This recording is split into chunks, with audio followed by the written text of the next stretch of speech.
En marzo de 2020 acepté la obra de Dios Todopoderoso en los últimos días y pronto empecé a cumplir con un deber. Poco después me eligieron diaconisa de evangelización. Estaba emocionadísima y pensé, me eligieron antes que a hermanos y hermanas que llevan más tiempo en el deber que yo. Al parecer, para mis hermanos y hermanas, soy una persona con aptitud que busca la verdad. Tengo que cumplir bien con el deber para que vean que no eligieron a la persona equivocada. Luego de eso, seguí activamente el trabajo. Cuando veía a mis hermanos y hermanas en un mal estado, buscaba inmediatamente la palabra de Dios para enseñársela. Y cuando tenía una buena experiencia evangelizadora, enseguida la compartía con ellos. Con el tiempo, unos hermanos y hermanas pasivos en el deber se volvieron más activos y creía que realmente tenía capacidad para este trabajo. Si se enteraban mis líderes, seguro que dirían que se me daba bien esto y me promoverían.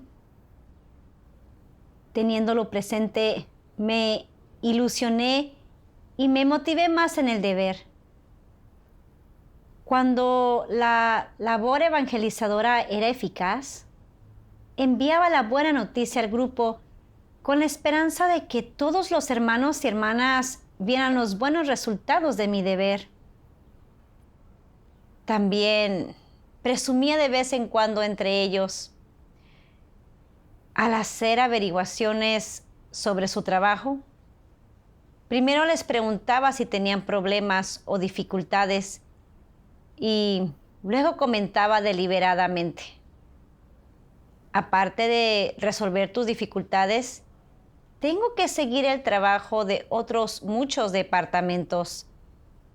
Estoy ocupada todos los días y me acuesto muy tarde.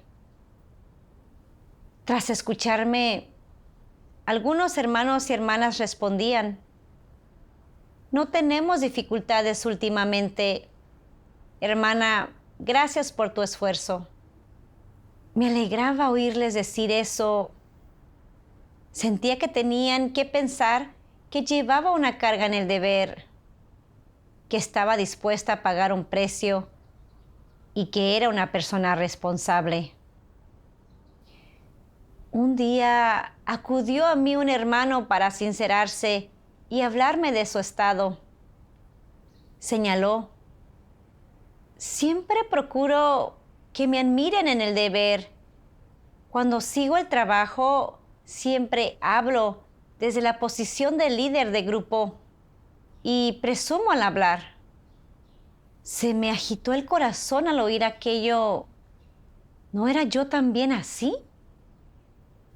Al seguir el trabajo, siempre quería hacerles presente que ya no era una vulgar creyente, sino una diaconisa. A veces comentaba adrede que tenía mucho trabajo que seguir y que estaba tan ocupada que me acostaba tarde. Quería que los demás vieran que llevaba una carga y tenía sentido de la responsabilidad en el deber. Con esto también presumía para que me admiraran. Quería sincerarme y hablar con el hermano para buscar juntos soluciones a este estado. Pero pensé, ahora soy diaconisa de evangelización. Si me sincero sobre mi corrupción, ¿pensará este hermano que soy muy corrupta y doy máxima prioridad al estatus? ¿Tendrá mala opinión de mí? Entonces, desaparecerá la buena imagen que he construido. Al pensarlo, decidí no sincerarme, así que lo consolé diciéndole, tranquilo, yo también tengo corrupción. Luego compartí con él unas palabras y eso fue todo. En otra ocasión, un grupo del que me encargaba yo eligió líder y pensé, como hay un líder de grupo a cargo del trabajo, no tengo que hacer seguimiento. Por ello, no escuchaba atentamente en los debates de trabajo. Incluso en sus reuniones me limitaba a actuar por inercia. En un abrir y cerrar de ojos se pasó un mes y la eficacia del trabajo de ese grupo decayó de forma acusada. En una reunión, todos los hermanos y hermanas recapacitaron sobre su actitud hacia el deber en función de las palabras de Dios y se sinceraron para revelar su corrupción. Sabía que era irresponsable y que supervisaba su trabajo sin interés, lo cual lo hacía menos eficaz. Pero no tuve valor para hablar de ello. En su interior tenían una imagen de mí, de persona diligente y responsable en el deber, y todos tenían buena opinión de mí. Me preocupaba que, tras sincerarme, mis hermanos y hermanas tuvieran mala opinión de mí. Pensarían que salía del paso y que era irresponsable en el deber. Cuando se enteraran mis líderes, harían una mala evaluación de mí y tal vez me destituirían. Sería sumamente bochornoso. En ese momento, el líder me preguntó si quería hablar. Yo estaba muy confundida. Quería hablar, pero temía que mi estatus e imagen se vieran perjudicados si lo hacía. Pero si no hablaba, estaría ocultándome y engañando. ¿Qué haría entonces? Estaba muy nerviosa. Finalmente reflexioné. Ni pensarlo, esta vez no hablo. En todo caso, aguantaré este momento. Después de la reunión, me sentía triste y muy culpable, como si tuviera un gran peso encima. Así pues, oré a Dios para buscar. ¿Por qué me daba miedo sincerarme sobre mi corrupción? ¿Por qué siempre disimulaba y priorizaba mi estatus e imagen? Leí 2 pasajes de las palabras de Dios y logré comprenderme un poco. Las palabras de Dios dicen: ¿de qué carácter se trata cuando la gente monta siempre una fachada, se blanquean a sí mismos, fingen para que los demás los tengan en alta estima y no detecten sus defectos o carencias? Cuando siempre tratan de presentar a los demás su mejor lado, eso es arrogancia, falsedad, hipocresía. Es el carácter de Satanás, es algo malvado. Tomemos como ejemplo a los miembros del régimen satánico. Por mucho que se peleen, se enemisten o se maten entre bastidores, nadie puede denunciarlos o exponerlos. Temen que la gente vea su rostro demoníaco y hacen todo lo posible para encubrirlo. En público, se esfuerzan al máximo para blanquearse, diciendo lo mucho que aman al pueblo, lo grandes, gloriosos y correctos que son. Esta es la naturaleza de Satanás. La característica más destacada de la naturaleza de Satanás son los trucos y engaños. ¿Y cuál es el objetivo de estos trucos y engaños? Engañar a la gente, impedir que vean su esencia y su verdadera cara, y lograr así el objetivo de prolongar su gobierno.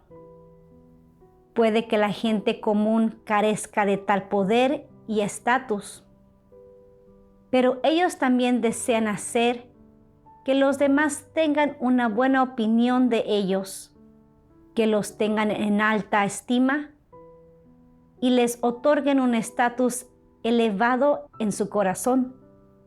En eso consiste un carácter corrupto.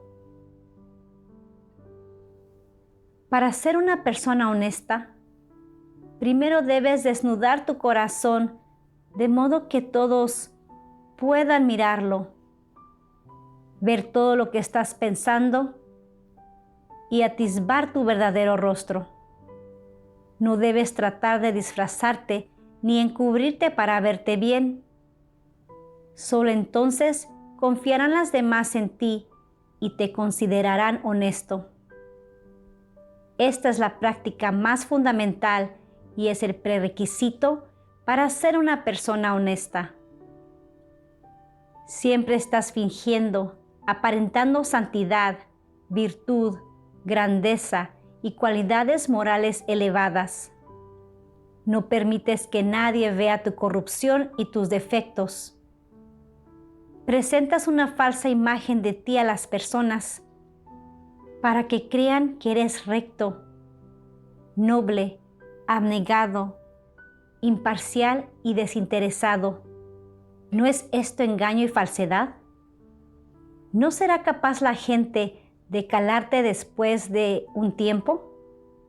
Así que no te pongas un disfraz y no te encubras, más bien ponte al descubierto y desnuda tu corazón para que los demás lo vean. Si puedes abrir tu corazón para que otros lo vean y puedes exponer todos tus pensamientos y planes, tanto positivos y negativos, entonces, ¿no estarás siendo honesto? Si puedes desnudarte para que otros te vean, entonces Dios también te verá y dirá: te has desnudado para que otros vean y por tanto no cabe duda de que también eres honesto delante de mí. Si solo te desnudas delante de Dios, fuera de la vista de los demás, y siempre finges ser noble y virtuoso, o justo y desinteresado cuando estás con ellos, entonces, ¿qué pensará y dirá Dios?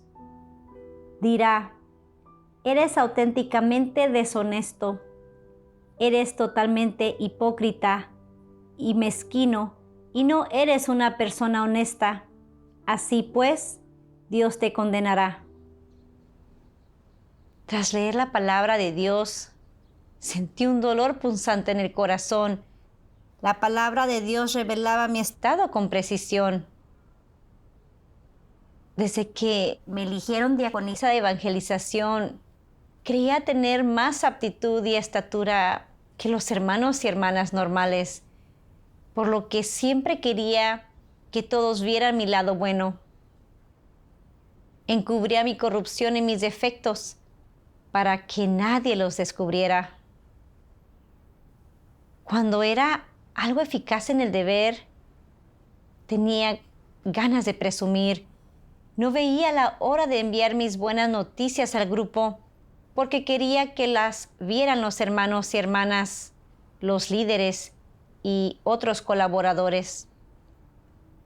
También les contaba a los demás que seguía con muchísimo trabajo y que estaba muy ocupada para que supieran que era responsable en el deber. Me excusaba y disimulaba para crear una imagen de mí positiva, responsable y de buscadora de la verdad. Mi propósito era que mis hermanos y hermanas me admiraran. Sin embargo, yo no era para nada así. También era corrupta, presumía en el deber, salía del paso y no hacía un trabajo práctico. Pero jamás me sinceraba sobre mi corrupción por miedo a que mis hermanos y hermanas supieran que anhelaba el estatus y era irresponsable, y a que eso hundiera la buena imagen que tenían de mí en su interior. A medida que lo reflexionaba, sentía asco, me llevaba bien con los demás con engaños y disimulaba para que me admiraran. Este era un carácter satánico, arrogante y astuto que Dios aborrece. Antes de ser diaconisa de evangelización, los hermanos y hermanas solían decir: todo el mundo tiene un carácter satánico corrupto y valora el estatus. Todos podemos hacer cosas para obtener y mantener nuestro estatus. Entonces pensaba, si tengo estatus, seguro que no haré nada por mantenerlo. No obstante, los hechos y la palabra de Dios me revelaron. Descubrí que por mantener mi imagen y estatus, disimulaba y me excusaba en todo, y que era especialmente arrogante y astuta. Fue entonces cuando comprobé que creía que no iría en pos del estatus solo porque no había sido revelada. Además, era una persona corrompida por Satanás y rebosante de actitudes satánicas. Luego recordé que a Dios le agrada la gente honesta, capaz de practicar la verdad y de rebelarse. Sin embargo, yo disimulaba, no practicaba la verdad y me sentí incómoda todo el tiempo. Decidí ser honesta y sincerarme con todos sobre mi corrupción. Días después, en la reunión de colaboradores, tenía ganas de sincerarme con los demás sobre cómo disimulaba, engañaba y no hacía un trabajo práctico, y de ser una persona honesta y abierta de mente. No obstante, cuando iba a hablar, dudé de nuevo. Pensé, si me analizo y revelo, ¿qué opinarán de mí mis hermanos y hermanas? ¿No desaparecerá la buena imagen que tanto me he esforzado por construir? Si por este motivo me desprecian los hermanos y hermanas, será demasiado bochornoso. Mejor espero un poco más y dejo que hablen primero los demás hermanos y hermanas. Sin embargo, con esa idea no me sentía tranquila, no quería sincerarme. Entonces, ¿esto no seguía siendo fingir y querer mantener el estatus? Se desencadenó una batalla en mi interior. Si hablaba, tal vez me despreciarían. Si no lo hacía, me sentiría culpable. Oré a Dios para pedirle que me guiara en la práctica de la verdad. En ese momento descubrí un pasaje de las palabras de Dios. Dios Todopoderoso dice: ¿sabéis quiénes son fariseos en realidad? ¿Hay algún fariseo a vuestro alrededor? ¿Por qué se llama a estas personas fariseos? ¿Cómo se describe a los fariseos?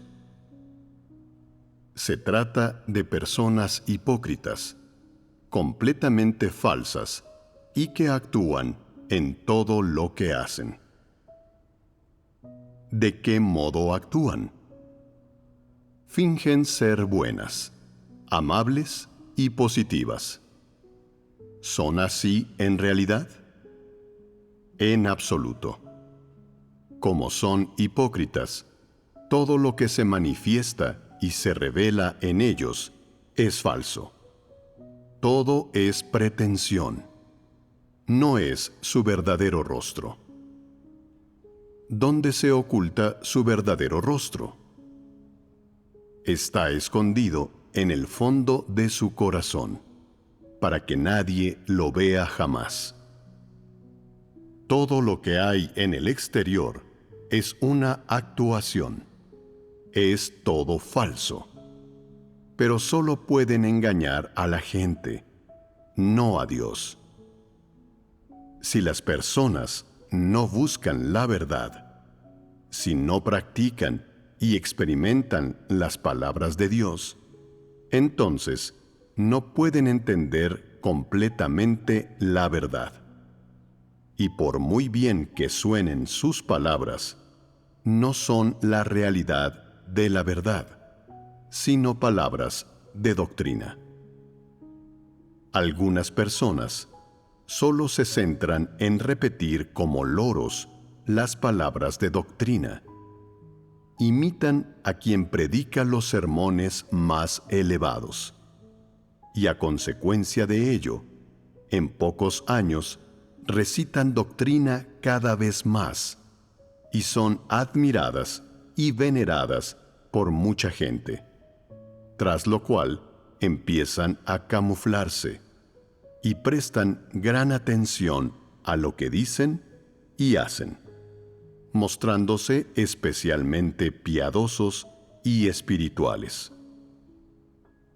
Utiliza estas llamadas teorías espirituales para camuflarse. Solo hablan de esto donde quiera que van. Cosas engañosas que encajan con las nociones de la gente, pero que carecen de la realidad de la verdad. Y al predicar estas cosas, que concuerdan con las nociones y gustos de la gente, embaucan a muchas personas. A otros, estas personas parecen muy devotas y humildes, pero en realidad es una falsedad. Parece tolerante, comprensiva y cariñosa, pero en realidad es una simulación. Dice amar a Dios, pero en realidad es una actuación. Otros creen que estas personas son santas, pero en verdad es falso. ¿Dónde puede encontrarse una persona que sea verdaderamente santa? La santidad humana es totalmente falsa. No es más que una actuación, una simulación.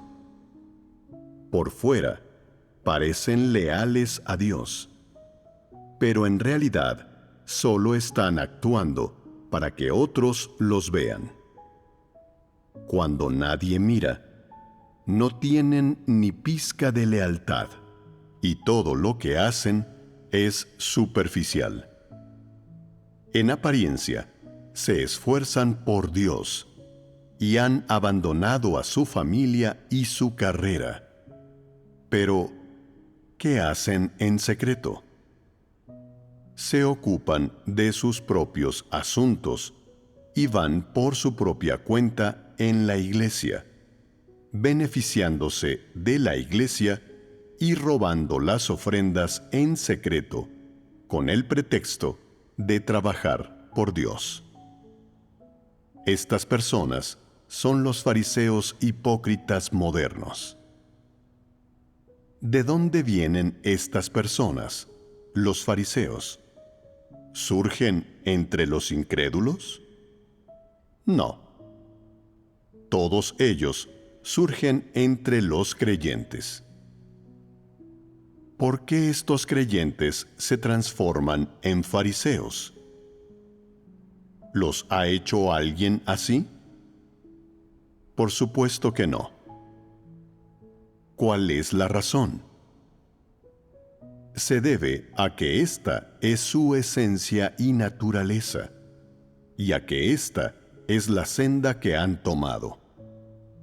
Usan las palabras de Dios solo como una herramienta para predicar y beneficiarse a partir de la iglesia. Arman su mente y su boca con las palabras de Dios. Predican teorías espirituales falsas y se disfrazan de santos.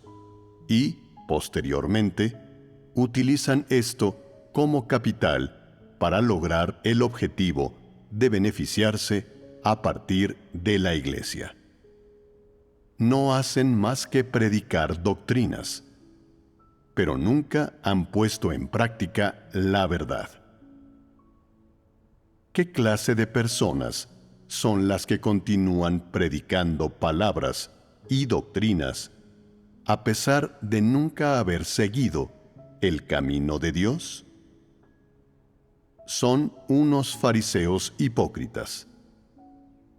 Lo que supuestamente es buen comportamiento y buena conducta, y esa pequeñez que han abandonado y entregado, es completamente forzado. Todo es un acto que montan. Son completamente falsos. Todos esos actos son una pretensión. En el corazón de estas personas no existe la más mínima reverencia hacia Dios y no tienen una verdadera fe en Dios. Más que eso, son incrédulos.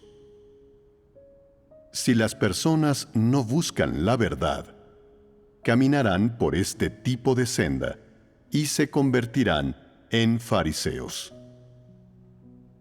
¿No es eso aterrador?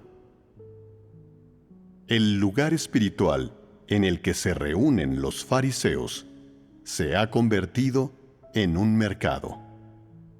A ojos de Dios, esto es la religión. No se trata de la iglesia de Dios, ni de un lugar donde se le rinda culto. Así pues, si la gente no busca la verdad, por más palabras textuales y doctrinas superficiales sobre las declaraciones de Dios con las que se equipe, no servirá de nada. Tras leer las palabras de Dios, estaba asustadísima y temblaba por dentro. Para que me tuvieran en gran estima, disimulaba en todo, a fin de que todos vieran mi lado bueno. Jamás comentaba mis defectos, ni me sinceraba al respecto. Siempre daba una falsa impresión a la gente y engañaba a mis hermanos y hermanas. ¿No era igual que los fariseos? Cada día los fariseos interpretaban las escrituras ante el pueblo en la sinagoga y solían pararse en los cruces de caminos a orar. Todo el mundo creía que amaban a Dios y eran píos y los admiraba e idolatraba, pero no tenían ningún temor de Dios, ni ponían a Dios por encima de todo, ni obedecían sus mandamientos. Sobre todo, cuando el Señor Jesús apareció y obró, ellos sabían que las palabras del Señor Jesús tenían autoridad y poder, pero por mantener su estatus y sustento, blasfemaban contra la obra de Dios, se resistían a ella y la condenaban frenéticamente. Sus buenas acciones visibles eran falsas, cosas con las que disimulaban y se ocultaban, y aunque aparentemente devotos, eran básicamente ruines y detestaban la verdad. Me acordé de cómo maldijo el Señor Jesús a los fariseos.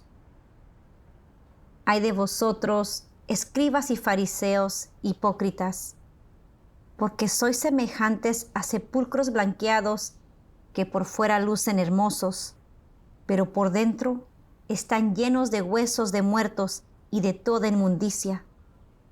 Así también vosotros, por fuera parecéis justos a los hombres, pero por dentro estáis llenos de hipocresía y de iniquidad. Entonces pensé en mí. ¿No era yo igual? Desde que era diaconisa de evangelización, aparentemente madrugaba, trasnochaba y era activa en el deber, pero eran meras ilusiones, una interpretación para que la vieran los demás. Cumplí activamente con el deber para darles a entender que no habían elegido a la persona equivocada.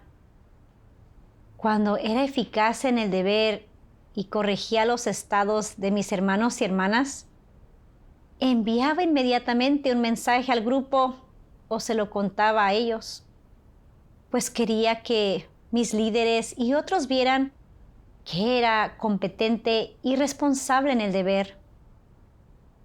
Cumplía con el deber con mis propias motivaciones e intenciones.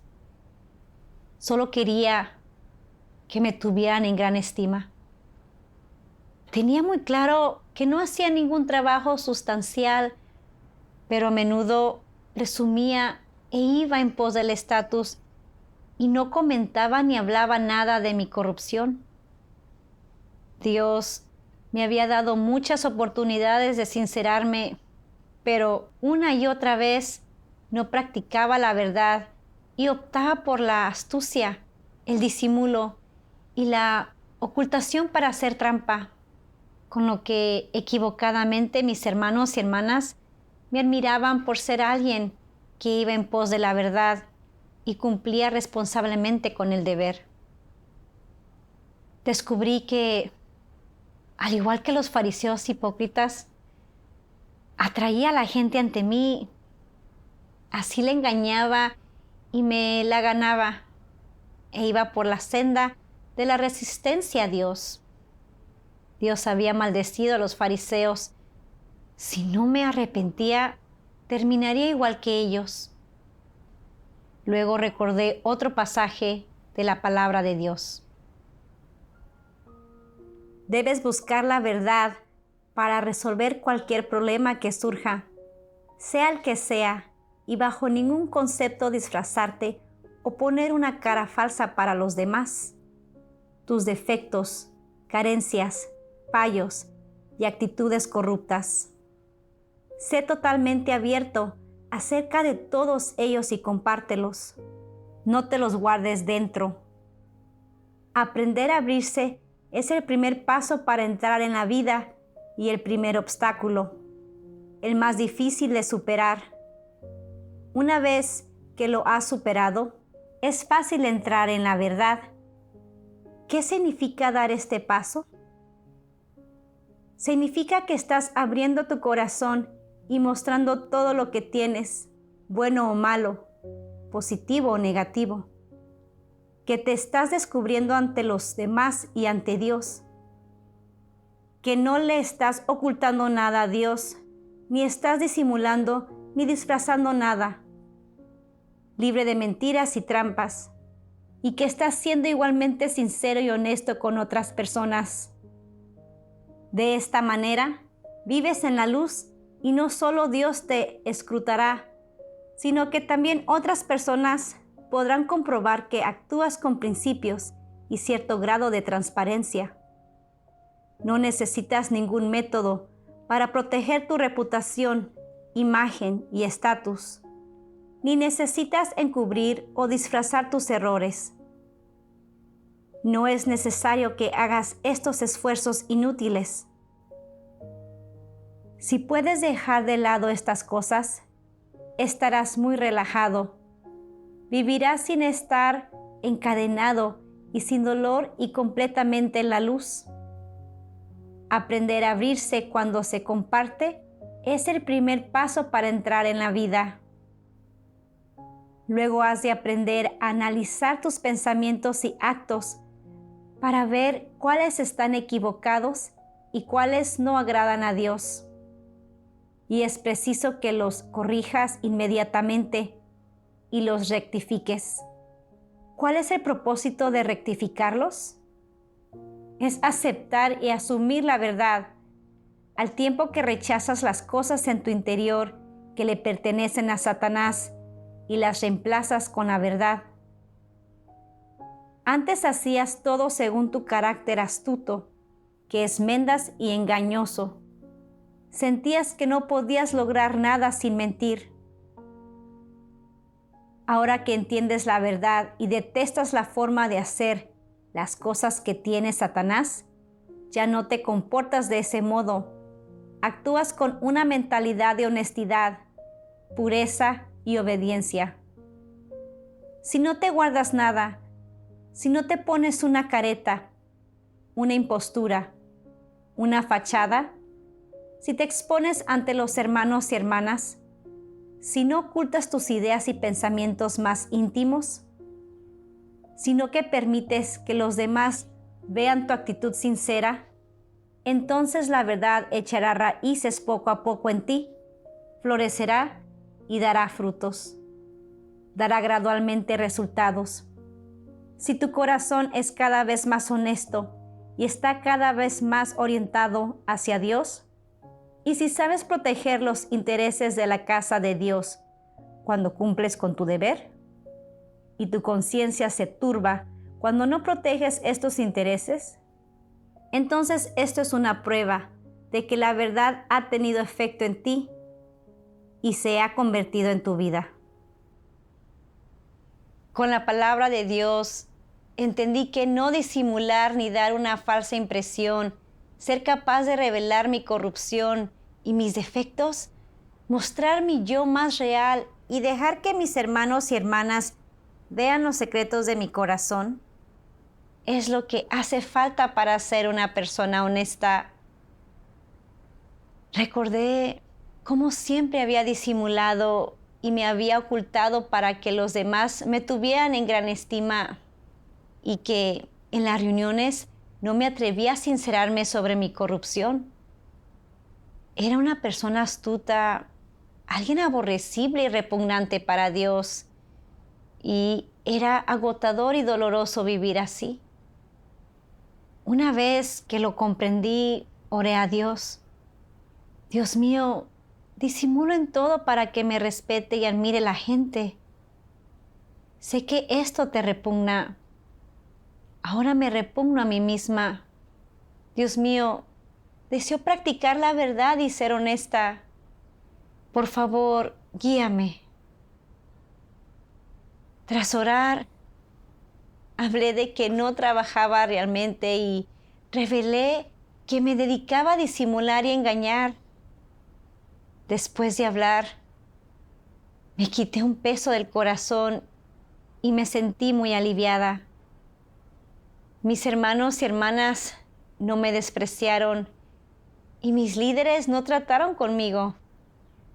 Antes bien, me hablaron pacientemente y me enseñaron a hacer un trabajo práctico. Me di cuenta de que sentiría paz al practicar la verdad y ser honesta, aunque quedaron revelados mis problemas y defectos. Con las enseñanzas y la ayuda de mis hermanos y hermanas, pude mejorar mi conducta a tiempo y cumplir mejor con el deber, lo que me benefició. Posteriormente, me sinceré y hablé con mis hermanos y hermanas de forma consciente. Revelé mis actitudes corruptas y dejé de disimular. Una vez, un hermano me envió un mensaje. Eres diaconisa de evangelización. ¿Por qué no vienes a enseñar a los objetivos de evangelización cuando prediquemos el evangelio? Me parece que deberías hacerlo. Me enojé con este mensaje. Pensé, eres un simple líder de grupo. ¿Con qué derecho me das órdenes? Parece que estuvieras interrogándome. Ni siquiera me preguntas si estoy ocupada ni si tengo tiempo. Así le contesté. La labor evangelizadora no puede depender solo de mí. Todo el mundo ha de cooperar en ella. Más tarde me sentí un poco culpable porque me parecía haber sido arrogante. Mi hermano estaba teniendo en cuenta nuestra labor y expresando la realidad. Debería haber aceptado. No solo me negué, sino que le contesté con rabia. ¿Esto no fue irracional? Lo que hice, además, haría que se sintiera lastimado y limitado. Quería ir a sincerarme con él y admitir mis problemas, pero no podía renunciar a mi imagen. Este hermano tenía antes una buena impresión de mí. Si me sinceraba con él, me despreciaría. Al pensarlo, me di cuenta de que de nuevo quería disimular para mantener mi estatus e imagen. Oré a Dios para pedirle que me guiara para practicar la verdad y renunciar a mí misma. Luego me sinceré con mi hermano sobre mi corrupción. Me dijo que él tenía un carácter arrogante, que no pensó en mis sentimientos cuando me habló y que quería cambiar. Guiados por las palabras de Dios, hicimos introspección y la práctica de la honestidad me hizo sentir especialmente tranquila. Con mi experiencia comprendí que, en efecto, las palabras de Dios pueden purificar, salvar a la gente. Sin la revelación de la palabra de Dios, siempre disimularía y me ocultaría. Sería imposible que entendiera realmente mi corrupción y mis defectos y no podría cambiar. Agradezco a Dios que me guiara y salvara y que me mostrara la tranquilidad y la liberación de practicar la verdad y ser una persona honesta.